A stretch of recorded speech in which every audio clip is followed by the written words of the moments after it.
What is going on, guys? Sammy Bubble from Sammy Bubble Reviews. Welcome to Faults I Have with the Sick Man. I'm starting to mention the base I talk about the main faults I have involving a movie, TV show, game, season, music, game, artist, pretty much anything. Anything. In pretty much anything. Hey, this is Sick Man. I'm starting to mention I'm going to do one every single Sunday from now on. I guess this is based on the interesting I would do, and I did. And here I tried them the last one that I did on Big Brother that's on my channel. By the way, I did recently caught up on the latest season of Big Brother, I gotta say. So far, this season's actually fixing most of the faults I have with the previous seasons. And then I mentioned in that video. Awesome, it's good that Big Brother's actually, I'm going back to the way he was. So, I'm very good about that. So anyway, for this fault I have a video, I'm going to be talking about Survivor Game Changers. The most recent Survivor season. Like I never got around to doing an actual review about Game Changers, so I figured it's kind of some way to review of it. I'm sure you say it. Survivor Game Changers may be the most disappointing season of Survivor we have had. Yeah, originally it was Inception Island that's most disappointing. This honestly tops it. And I don't think this is as terrible as everybody says it is, but it's still not a good season at least. In fact, the more I don't that season, the more I don't really like it. And I hate to say that because this Game Changers had a ton of potential to be probably one of the best seasons we have, if not the best season, because of the great cast it has. And most of the time it's good moments and a couple of good blindsides. For the most part, Game Changers is just a very blessed season. And I really hate to say that of this season. And I'm going to talk about the 5 main faults I have with Survivor Game Changers and why I think Survivor Game Changers is a disappointing season. Again, not a terrible season, just not a good one. So let's just get right into it. The first big fault I have with Survivor Game Changers is that it is too reliant on twist. Now it's okay to have a big twist, have like a big. That's like something that's like, oh my god, it's interesting. I mean, Zach has done great with that before. Most of the time. But I felt this season was a little too reliant on the big moves and the big twists. And like you got the legacy advantage that Sierra had in the beginning. You got the double vote advantage, you got the steal the vote advantage. You got a lot of other twists that happens, like with the tie votes, when apparently if there's a tie vote, then not gonna be like a revote. I personally felt this season was way too reliant on giving us big twists and great and just shocking and surprising things than actually giving us some creative and intriguing arcs. I'm like, they're only focusing much on the big arcs, which I won't get into later. And because they're reliant on twist, and they don't focus because they're all reliant on twists. They're too reliant on it. I felt if it was less twist, they're a little bit more engaging and a little bit more intriguing. Because there's too reliant on twists, where it just, I mean, a couple of twists were interesting, but you know, the big twists that happen, the big surprising things that happen, really boils out as welcome really fast. Really fast. And it's also, there's also a twist I have to mention, basically, based on the fourth and like the third episode, that basically was a double tribal council, what 2 tribes are going to the same tribal council. While I thought that was intriguing, they didn't really execute that very well, to be honest. I think for me at least, they didn't really do that very well. And like I said, with the advantages and this big thing that happens at the finale, which I will talk about later, later. The too much land twist really affected the season, and just the twist really was welcome really fast. Fault number 2, the wasted arcs. Now, in the best season we have on time, there's always some interesting character arcs, like seeing characters a lot of growth throughout the game, Survivor, seeing make engaging and engaging moves to it, seeing a lot of phone castles like Batjoint, I should have tried to work together. Just seeing kind of go for an interesting change a lot for our season. I mean, in a history side, we have a lot of interesting arcs throughout the season. Like, example, last season with David. that was an engaging arc to it. Not because he gave him as the scared guy, that he could end up being a power player. That's how you do a character arc right inside, and the show has had a very great history of good character arcs.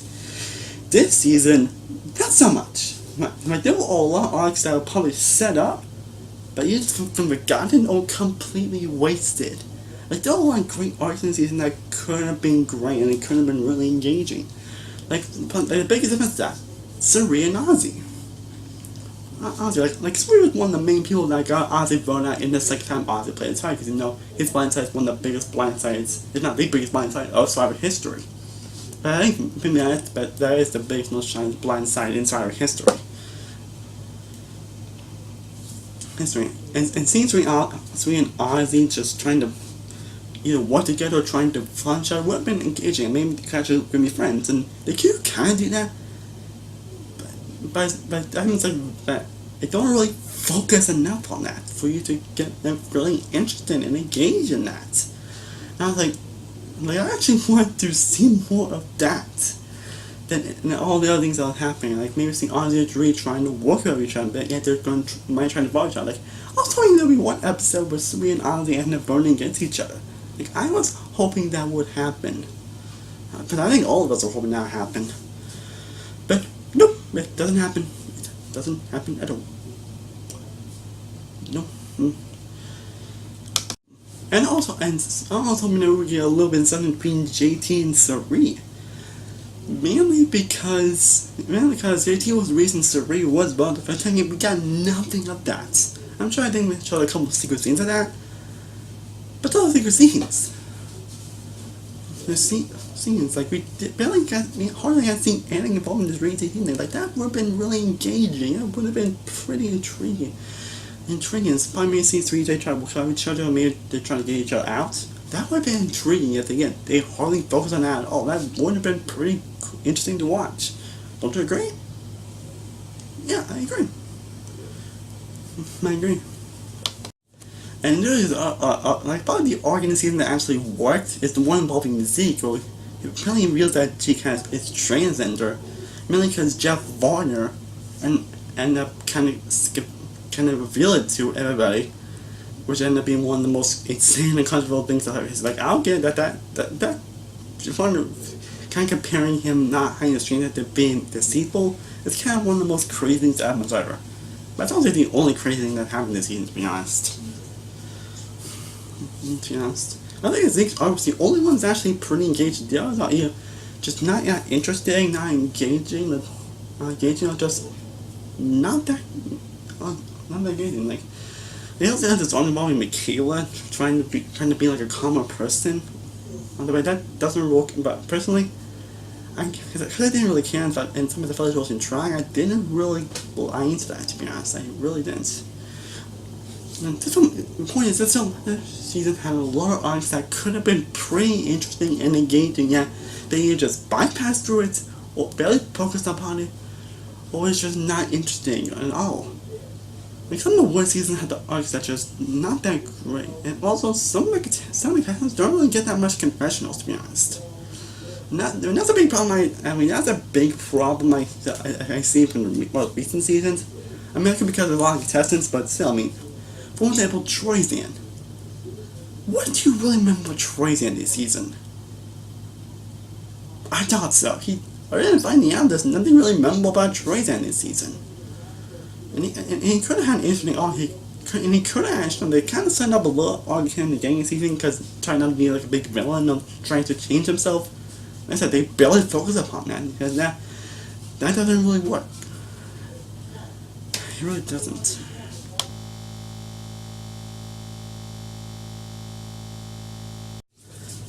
Fault number 3, the confusing editing. Now this is a big flaw. Like I mentioned in my second fault, this kind of flaw I have noticed when some contestants don't get much confessionals. But that's kind of not what I'm talking about in this fault. What I'm telling you is that there were some moments, the big blindsides that happened, where you wonder, wait, where did that come from? Like example, the first episode, which was a very disappointing episode, because that was the 500th episode. after in the second time council, well, they're trying to get ready to get ready to Tony on Sandra. And I don't remember them mentioning blowing out Aubrey. Yeah, you see 2 votes for Aubrey. I thought, wait, what the where Aubrey came from? And in that episode, Tony received a lot of confessionals that episode. You thought he was going to be a big part of the season, right? No, he got voted on that time council. Yeah. And those are big contestants that get a lot of confessionals. Yeah, you think they're going to make it pretty far, but no. No, the end of the game voted out. That's an episode. And that really let me down. Like, it happened with Malcolm, it happened with Caleb, it happened with GT, and it happened with a few other contestants this season as well. We think because a lot of the contestants they think gonna make it really fun, they can make it to the end, but nope. Nope, not at all. Not at all. And there are also a few time cancels, but again, you wonder why they came like this. Like this was one episode, but there was kind of a double time cancel episode. And basically, there was discussing about Brad and Suri, and Kid was discussing about Andrea. You don't think everybody else discussing about Andrea? Yeah, the time cancel, Andrea got voted out, but it's 6-2 vote. You want to wait? What did the others think about this? Like, they just voted out Andrea, but wait, really? And I know we have to say, hey, they had some scenes online I could saw all that. Like, I watched some of those scenes, and to be honest, they don't really have much, to be honest. Let's go and see some other people in this, but they don't really focus much on certain things, to be honest. To be honest, let you know. And also in that episode where Sari basically tried to, because Sarah gave her event to steal the event to Sari, and Sari was going to play it, but because the ball ended up not being transferable, and then they all of a sudden just ran and kill her. And I was like, you didn't have to kill her. Where did that came from? Like, get to Sari's ally and all, but really? Really? And it's also the editing, because it can get very jumbled and confusing. Because of how it is handled, and how they handle certain contestants and certain things. And then certain things, whatever, and again, it can get really confusing. Like, there's not known to be a lot in the previous seasons, I haven't noticed that, but in those seasons they weren't really a big problem, to be honest. This season is a huge problem when you don't know if certain contestants getting like certain tests like votes. I think there are votes that are very confusing and just out of nowhere, and you wonder, wait, where did that vote came from? And that happens a lot for season, and not just with the Trump councils, and some people's actions to them. And really, why did that happen like out of nowhere? Did I miss something? And that happens a lot for our game changers, and I have noticed that a lot, and they get really bothersome at times.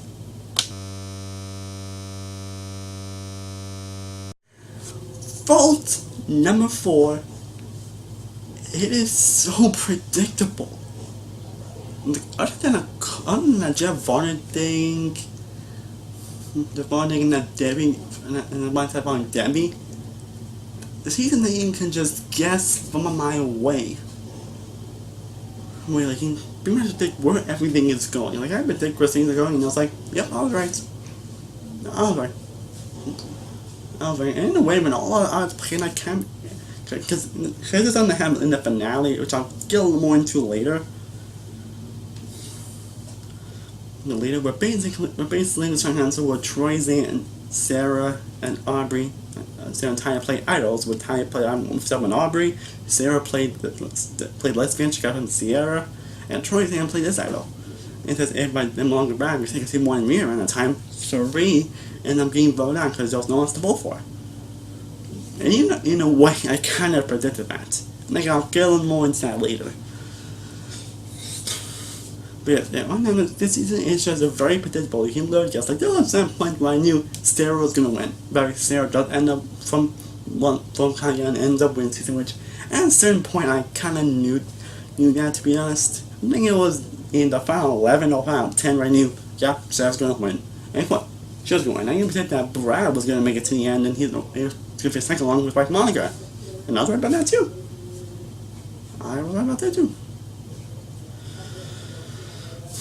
There's a lot of moments where I pretty much did from a mile away. Like I knew at the same point Brad was gonna win 5 immunities. And guess what? He won 5 immunities. Yes, the season is just very predictable. Again, well, the best thing about it is how unpredictable and engaging they are. Like last season, for example, that was a very unpredictable season. This is just, it was the bird watching. That's gonna happen anyway. Yeah, that's gonna happen. Yeah, that's right. Yeah, that's right. That's right. That's right. I'm sure some seasons have moments that are predictable. And that's what, but lately they're trying to make a way to make it unpredictable. Here it's just predictable for being predictable. That's basically, it's just predictable for people to, they don't, it's just not predictable, so it can be unpredictable. Like, you know what I'm saying. Like, when I'm saying is that this is just predictable. But what, the other season it's well predictable parts, but Billy has a sense of unpredictability to it. This season just doesn't really have that sense at all. It really doesn't, and that's, from a season like this, it's really not to say, to be honest. And now we get to my fifth and biggest fault with some game pitches. That is, there is nothing game-changing about it. I'm sure you think, well, how's that a twist? Like I mentioned, they always use the twist. And you think it has its rising moments that, I don't know, a couple moments, there literally is nothing game-changing about this season. It's not like it's gonna affect anything involved in the game. Like, this is really called game changers. Game changers. Yeah, no one doesn't. You can just do the typical vote out and all that. And the only moment I think it's game changers is that tribal council near the end, like I mentioned before. But to be honest, I think that I honestly wasn't ready this week, to be honest. I know you're thinking, but I was played. There was play in bad immunity, and I had no choice but Suri. Right now, it's just how it was handled and executed that it wasn't fair to Suri. I mean, come on. I actually wanted Suri to win, to be honest. I love Suri. I mean, who really loves Suri? I thought they kind of did that, and they claim it to be game-changing. They claim it to be game-changing, and I know you think that's probably the world's survivor, but for me personally, again, that wasn't really fair to her, to be honest. It really wasn't. Like, I mean, they could have done something else to it. They could have tried something else. I mean, they could have done that before, but they decided not to. Back in that, there really isn't signing off game changing about this season. Like, oh my god, this is awesome. Awesome, but again, no one doesn't try anything game changing. There's one point I was like, can you just make a move already? I think the two game changing moves, it's like I mentioned with the Suri thing, you're not exiting that move. But the one move there is that it's Sandra. With Sandra getting voted out, the 2-time win. I was like, yes, finally! But there's nothing really exciting on game pitch about it. Like, and that's an example of my fourth value being predictable, along with the editing, the arcs being wasted, and the lineup twist. This kind of combines all the faults I have, but there is nothing game changing about this season. It's not exciting. It's nothing like it's going to change the game forever. It's just again, this season had a lot of potential to be great.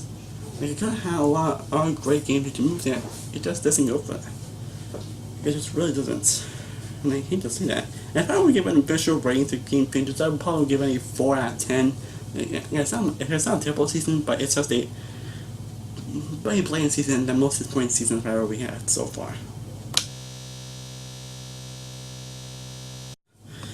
Well guys, I hope you guys enjoyed my faults I have with some game changers. What do you think of these faults I have? Do you agree with my list? Do you agree with this? Do you disagree with any other faults you think fine with this season? You can let me know in the comments down below, and also let me know what you thought on the games as a whole. Do you like the season? Do you not like it? Do you think it's the 20s I said it was? Let me know in the comments down below. And stay tuned, I've got a lot more videos planned. Like this week I'll have my MCU series. I'll have review for Dawn and Captain America Adventure Dog will be up later this week, along with a couple of anime reviews. Like, I do plan on watching the Castlevania series on Netflix. That'll be up sometime this week, same thing with that. yeah, eventually, laying that for certain videos I'll be doing it like on here, and some videos I'll be doing on my bed. I think for reviews I'll be doing on my bed, and for other videos I'll be doing right here. Right here, so again, hope you enjoyed that. As always, thank you guys so much for watching. I truly appreciate it. If you haven't already, be sure to like this video, be sure to share, be sure to subscribe, be sure to follow all my social media sites. Link in the description below. I am Samuel Mold from Samuel Mold Views. Hope you have a great day, and stay cool, everybody. Peace.